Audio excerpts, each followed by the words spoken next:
Welcome. Welcome to the Wax Museum. No, not Madame Tussauds Wax Museum. And not the Hollywood Wax Museum. Our museum is not a theater to display life-size figures crafted from wax, spelled W-A-X. Our museum is a museum of wax, spelled W-A-C-K-S, as in whack jobs, whack jobs. People who are eccentric, a little offbeat, and perhaps a little bit crazy. Well, maybe full-blown lunatics. This is your curator, Bill Russo, inviting you to step inside. The front door awaits.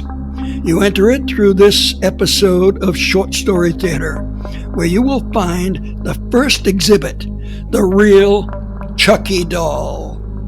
The Chucky doll first appeared in a nice little horror film in 1988 called Child's Play, in which the perverse soul of a serial killer inhabits and animates a child's doll. It calls itself Chucky. The film was a cult favorite and inspired at least 6 sequels that featured Chucky and the equally evil Annabelle. The original film was remade in 2019, once again called Child's Play. Our exhibit in the Wax Museum is not an exhibit of Chucky, but of the real-life haunted doll who was the inspiration for that whole genre of haunted dolls. And now, here's your host, Basil Nightingale, to fill you in on the details. Thank you, Bill. History does not tell us what name the maker gave to the eerie devil doll whose bad behavior inspired the film Child's Play, and its many comic books, a TV series, and various articles of merchandise. We do know this fact, however. The figure that was the model for the Chucky films was called Robert. It was so named by its first owner, 4-year-old Gene Otto, when he received it as a gift. More about that in a minute. But now, let's travel back more than a century in time to Key West, the last in a chain of more than 36 islands that form the Florida Keys, beginning about 15 miles south of Miami. As our story begins, the only way to get to the Keys is by boat. But that is changing. Henry Flagler is building a series of bridges that will connect all of the inhabited islands to Miami. Trains will soon be running from Miami, on some 120 miles of track, laid mostly over water. The last stop will be Key West. As late as 1890, Key West was the largest and wealthiest city in the state of Florida. By 1910 Jacksonville was the biggest city, but Key West was still the 4th largest community in the state. And it was home to thousands of the richest people in America. It was to one of those wealthy families that little Eugene Robert Otto was born, in 1902. He was an only child, and his parents had a very busy social agenda, leaving them little time for young Eugene. He saw the household servants far more than his own parents. For young Eugene, things changed. On his 4th birthday, he was given a very special present. It was a lifelike doll that was exactly the same size as he was. History does not say for certain who made the little figure, or what city it came from. The written record does not even say who gave the figure to little Eugene. Some people think that Gene's mother and father purchased it as a birthday present. Others state that his very rich grandfather bought it on a journey through Europe. But our research indicates that a woman who worked as a maid for Gene's wealthy parents in their Key West home, adapted the gruesome thing from a doll her family made in the Bahamas. She sewed a lock of Eugene's own hair into its clothing and gave it to the boy. Let's listen in now as the maid tells the cook about the doll.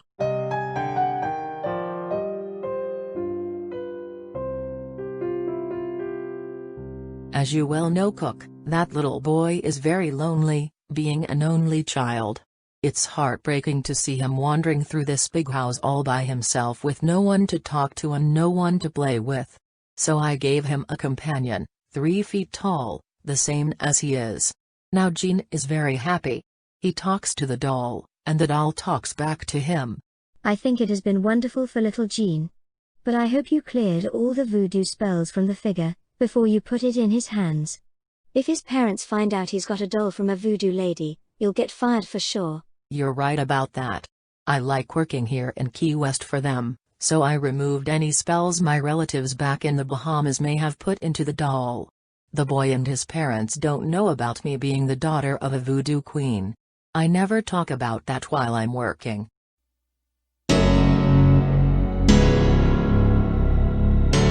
From the beginning, the doll fascinated, mesmerized, and intimidated young Gene Otto.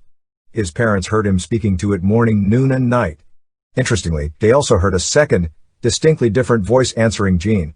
Proudly, they thought their son quite talented, to be able to create 2 separate voices during his playtime with his little pal. Gene dressed the doll in one of his own sailor suits, and named it Robert. There was a reason for this. He wanted the doll to have his own first name. His parents called him Gene or Eugene, but the lad's full name was Robert Eugene Otto. Robert and Gene went everywhere together. From sunrise to sunset, they were never apart. At night, they slept in the same bed. It's 8:00 now, and Mama Otto is tucking little Gene into his bed. She bends over to plant a kiss on his forehead and she says, "Good night, Gene. Sleep tight, my little darling, and I'll see you in the morning at breakfast."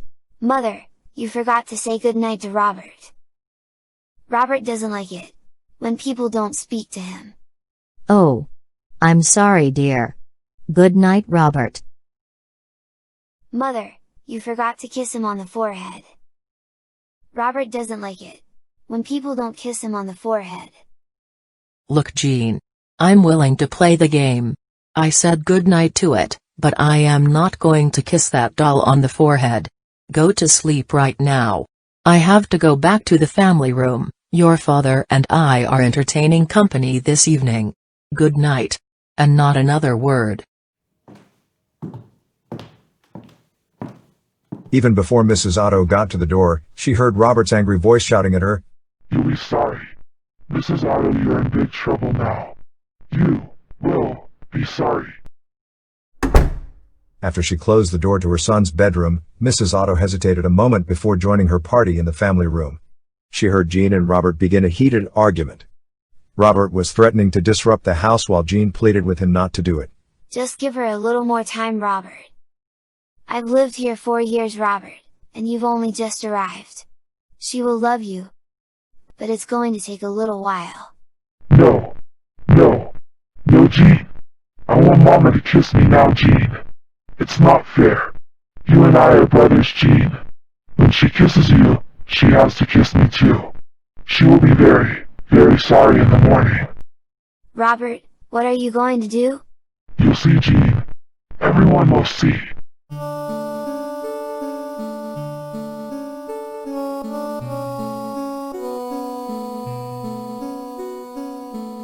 When Mr. and Mrs. Otto woke up shortly before 6, the dawning sun pushed swaths of light through the bedroom windows. Like the beams from miners' lamps, the rays fell upon Mrs. Otto's dresser, where she kept numerous potions, pills, perfumes, makeup, and other personal items. Even before her crusty morning eyes saw the details, Mama Otto knew something was wrong. The combined odors and aromas of a dozen overturned bottles and jars of expensive perfumes, paints, and powders assaulted her nose. Springing from her bed while trying to wipe away the sleepy seeds at the corners of her eyes, she soon saw that every single bottle and jar on her dresser was open and overturned. A snow-like coating of talcum and other powders clung to the dresser, walls, and floor. Rivers of perfume ran from the dresser into the bureau drawers and on down to the floor. Piles of pills were stacked in random areas near their empty bottles. Tubes of pastes and creams had been squeezed, leaving long snaky trails. A tube of a dark liniment, used by Mr. Otto to massage his sore muscles after a round of golf, had been squirted onto the white walls of the bedroom. John, come look at this. Something has been written on the wall, using smeared muscle balm. It says, Are you sorry now?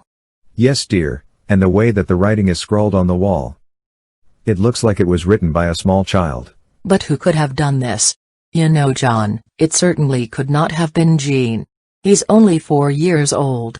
He doesn't know how to write. A few moments later, when they went into the living room, they found broken vases, overturned chairs, and 100 other annoyances. As they toiled to straighten out the room, they failed to notice Gene and Robert sitting on one of the couches near the fireplace.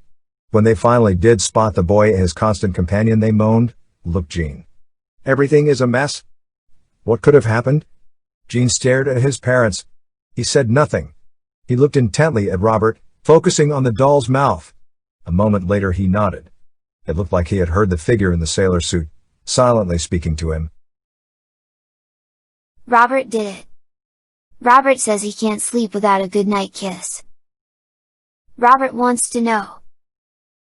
Are you sorry now?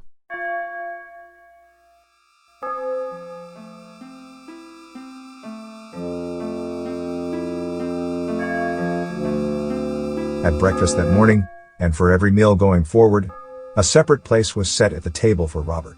That night, and for every night after, Mrs. Otto said goodnight to both boys, and each of the brothers received a goodnight kiss on the forehead. The house ran much more harmoniously. Still, there were occasions where either Gene or Robert was angered over one thing or another. The result was always the same. The parents would awaken in the morning to find broken furniture, vases shattered from being hurled at walls, and food taken from the pantry, only to be splayed and splattered over the floor. Robert did it, said Gene, every time, when he was questioned after one of the periodic calamities.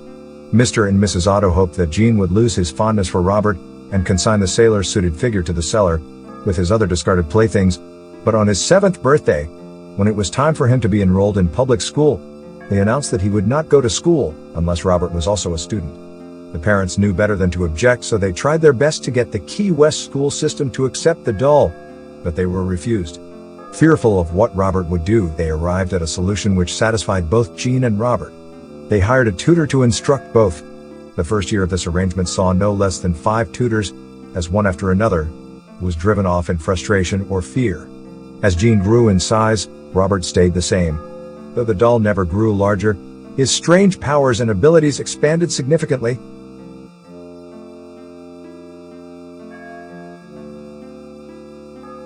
The schoolmasters all claimed that they were terrorized and threatened by the doll figure. They reported that it moved. Not with a constant motion you could see, they said. But they swore that one minute it would be in one place with nobody near it, and the next second it would magically be in a totally different place. In the beginning, the trouble that Gene said was caused by Robert was simply mischief. Bottles being overturned or broken, the house getting messed up, and similar things. But shortly after the arrival of the schoolmasters, Robert became very dangerous, perhaps even murderous. Following an angry exchange between master and student over Gene's refusal to study mathematics, the ceiling of the classroom came crashing down on the head of the teacher, knocking him unconscious. Taken to the hospital, it was determined that he suffered a fractured skull and narrowly averted death. He endured a slow and painful recovery. An examination of the ceiling revealed no structural problems and no rotting wood or beams.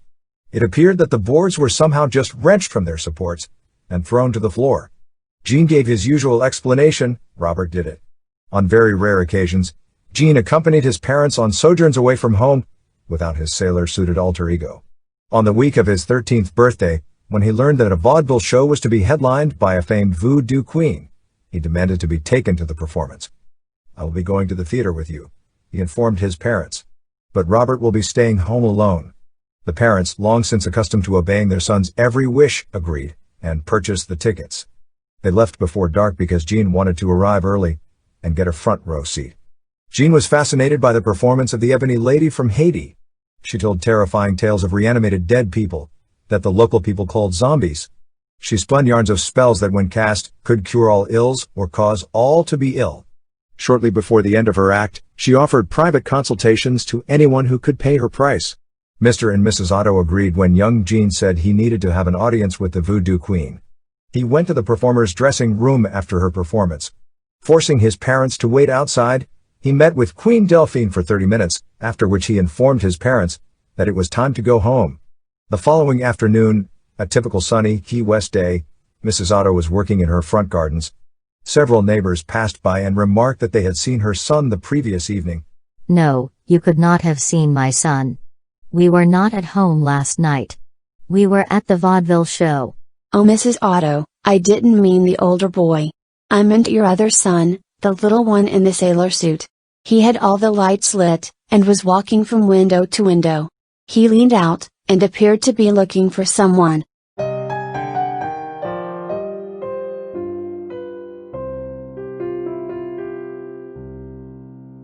Mrs. Otto heard a similar story from other neighbors. All swore that they had seen Robert, in his white sailor suit, walking from window to window and peering out, apparently looking for his family. That very day, the day following his visit with the Voodoo Queen, Jean made a surprise pronouncement to his mother and father. You do not need to set a place for Robert at dinner tonight. Or for any other meal. Robert's education is now complete. On the other hand, however, I will go to regular school. From now on, Robert will remain at home. From that day forward, the Otto house was calm. And never again did his parents have to hear, Robert did it. Obviously things had changed. The parents suspected it had something to do with Queen Delphine of the vaudeville show, but Jean never divulged what she had told him. He only repeated his earlier assertion that Robert had finished his education and was now silent. No longer did Robert sit at the dinner table or sleep in Jean's bed. He was given a three-legged stool in the back of Jean's closet, and there he would stay for many years. Jean finished high school and college, met and married a fine girl from Boston named Anne, and became an influential South Florida writer and painter. For decades, though childless, Anne and Jean led a happy and active life in the Florida Keys. In the very early 1970s, when they were in their 70s, they died within a year of each other.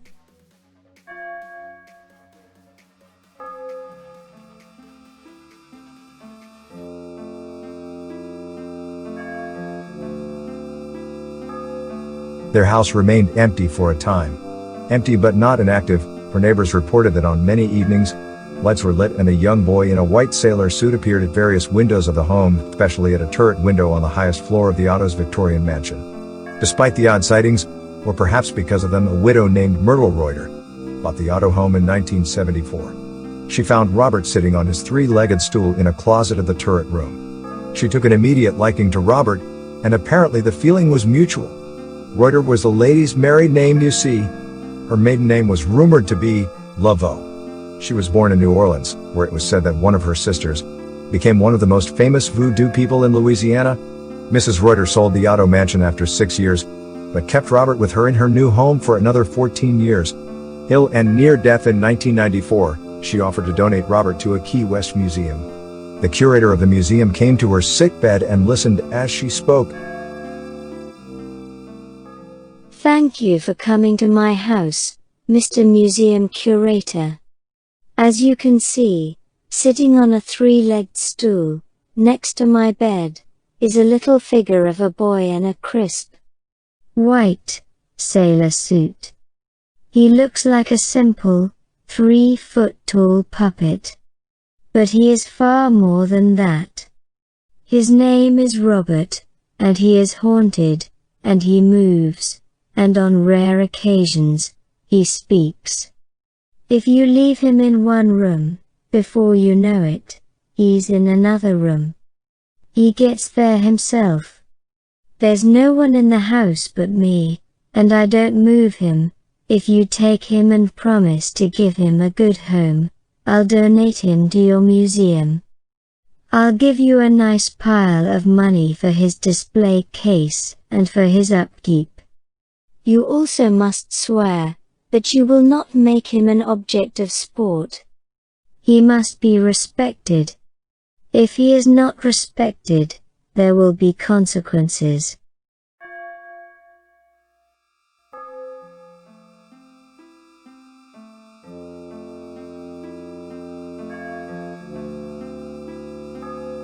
The curator is said to have signed a written agreement that would take effect on the morning after Mrs. Reuter's death. Within a month she passed away, and Robert was moved to his new quarters, in the Fort East Martello Museum in Key West, where it is said, he has on occasion, continued to demonstrate his remarkable powers. For the price of a ticket, if you're in Key West, you can see Robert for yourself, and decide for yourself. Is Robert haunted, or flaunted?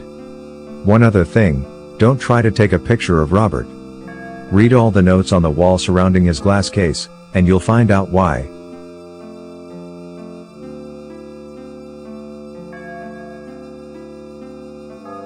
And so closes the story of Robert, the haunted doll that inspired at least 7 films so far, in the Child's Play series, featuring Chucky and Evil Annabelle. The ghost doll Robert is Exhibit 1 in Bill Russo's Wacks Museum. It is a book you can download for free on Smashwords. The book is also being dramatized for short story theater. Future episodes will feature other exhibits from the Wacks Museum, spelled W-A-C-K-S. Wacks Museum. Thanks for listening. Be sure to like and share this episode. As usual, this is Basil Nightingale, asking you to come back again real soon. Won't you?